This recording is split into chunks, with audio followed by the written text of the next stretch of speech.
maybe I should buy a little bit. It seems cheap. I remember looking at it at the first time. I was like, that, $600. That seems cheap. This thing, it's got a. I knew it had some sort of potential. I didn't know it could, do what we've seen it do in crypto so far, let alone Hex and the stuff that's actually designed to go up. So crypto 2016, 2017, I believe I was at a party, and I think the story that always comes to mind is I heard a friend of mine was at the party, and he's like, hey, have you heard of this Richard Hart guy? And it's kind of perfect timing for me because I just got into crypto. I was, really just full steam ahead, just trading shit coins, just learning, just trying to figure out what the stuff's about. BitcoinTalk.org, like all over the forums, stuff like that. And I was like, no, I've never heard of this guy. Who? He's like, yeah, he says, the Ethereum's bad, blah, blah, blah, all this stuff. He's a Bitcoin Maxi. Okay. To me, so my background too is in technology, working in big tech and security engineering type stuff. And to me, when I looked at Ethereum, even at first glance before, I thought, what's wrong with Ethereum? It seems fine. It's world computer. It does have smart contracts, whatever. It does a lot more than Bitcoin. So why would he have a problem with that? So I went on his channel, started looking at his streams, and then I found that he was doing the self-help, self-development stuff. And I went through those playlists. I'm like, man, this guy's super interesting. I think I found like this kind of passive mentor, like somebody to teach me about crypto. It's like, this is great.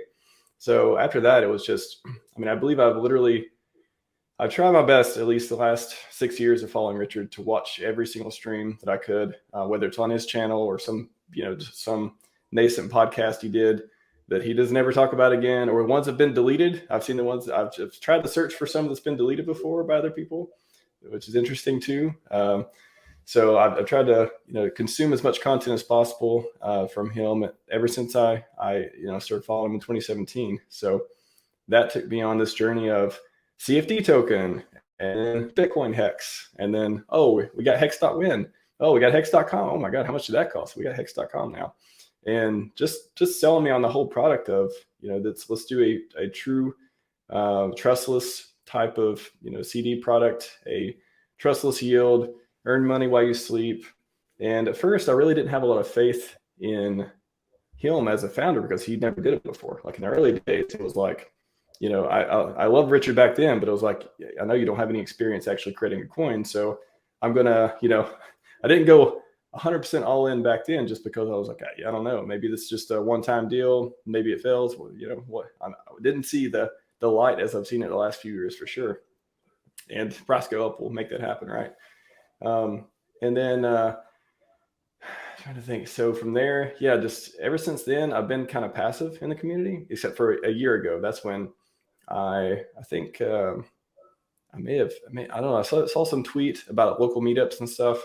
And I went to one with Bally Brand and some of the Washington people. And I remember going to the dinner and they're being like, "Oh, are you a streamer too?" I'm like, "No, I don't stream. I got Twitter and stuff, but I don't think I want to do anything like that."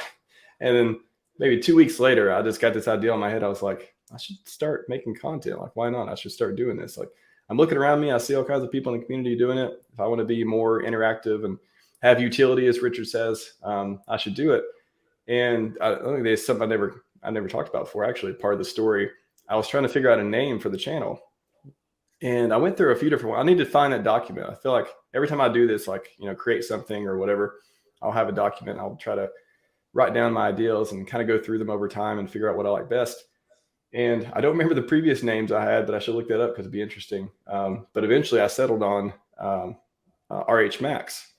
And I think I went through like, okay, maximalism or whatever. I was trying to create something that could embody what I wanted to do because my mission is to, I'm a maximalist for his ideals because Scivive, trying to change the world with true crypto, and just focusing on what actually works instead of this whole story narrative of whatever it is all the other crypto projects focus on.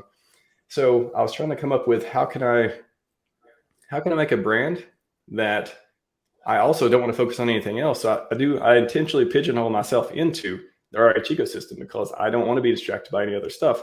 So I landed on RHMax, and then from there I was like, I'll go by Max, and everybody knows that. And I started registering the Twitter and all the other stuff under RHMaximalist. So, okay, it's all clear. It's like one whole positive feedback brand. And then from there, it was like, all right, let's just go make some content. Let's like what I want to do. I remember my first stream with Crypto Kindness. He asked me like, what do you want to do with this? And I'm like, I think I just want to be a good interviewer. I think I just want to interview people and really understand about the products in the ecosystem and figure out like how they, help the blue chips, help Hex, help PulseChain, and do that stuff. So that's what I focused on. It's been almost a year. I think my first stream was in May. So working on a year, and that's been my mission though. Like people are like, oh, why?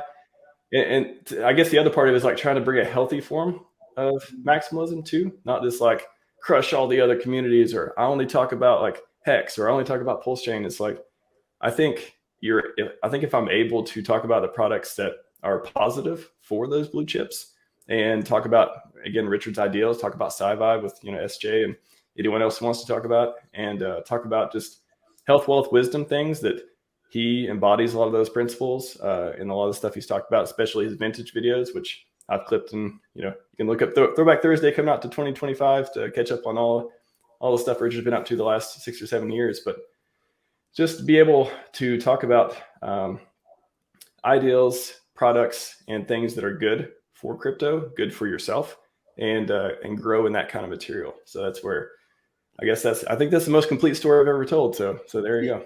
Yeah, it sounds to me like you're more of a RH principles Maxi, as opposed to how we define it, or how the Twitter space, right, kind of defines this ideal of maximalism as the only thing that you can focus on is what you maxi in. So if that is RH ecosystem, then that is Hex, PulseChain, PulseX, and any outside conversations, kind of say you're not a maxi, but it's bigger than that. It's about the ideals, the principles that he teaches.